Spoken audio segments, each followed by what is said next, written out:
Pemirsa, terima kasih pian masih bersama kami. Berita selanjutnya, Mahabarakat. Pemerintah Kota Banjarmasin membangun lapangan sepak bola di masing-masing kecamatan.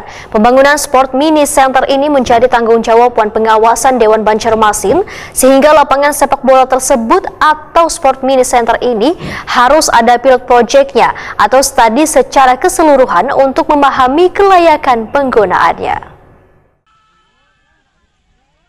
Pemerintah Kota Banjarmasin membangun lapangan sepak bola di masing-masing kecamatan kecuali Banjarmasin Tengah dikarenakan selain lahannya akan tersedia tapi sudah memiliki stadion atau fasilitas milik pemerintah provinsi.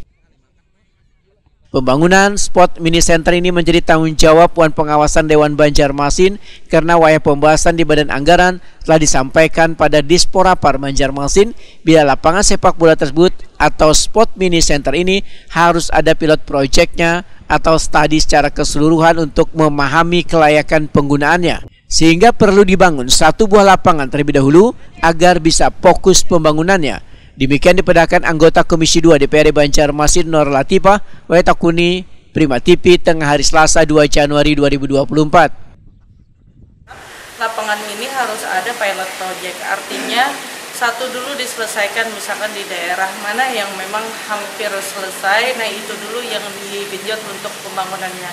Jangan pembangunan di 4 kecamatan ini sedikit-sedikit, akhirnya nanti tidak kelihatan secara pembangunan dan belum bisa dipakai baik dari salah satu lapangan yang ada di 4 kecamatan ini. Dan kami berharap kemarin waktu di Badan Anggaran bahwa untuk anggarannya dimaksimalkan dulu, misalkan di wilayah utara atau di barat atau di mana yang memang bisa diselesaikan dulu satu lapangan sehingga bisa dinikmati oleh masyarakat Kota Banjarmasin khususnya yang berada di wilayah tersebut.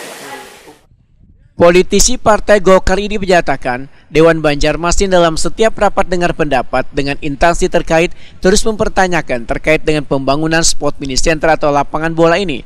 Bahkan di Badan Anggaran pun telah dipertanyakan pula terkait dengan penyelesaian pembangunan Sport Mini Center ini supaya nantinya bisa dimanfaatkan oleh warga. Nur Latifah berharap di tahun 2024 ini minimal ada sebuah lapangan mini dulu yang bisa dituntungakan di Disporapar Banjarmasin. Untuk di Kota Banjarmasinnya kami berharap yang 4 yang lapangan ini agar bisa direalisasikan minimal salah satu dulu, yaitu tadi yang saya katakan harus ada pilot project. Jadi misalkan yang mana yang bisa digenjot untuk diselesaikan di tahun ini, di 2024 ini, itu sebaiknya dilakukan semaksimal mungkin.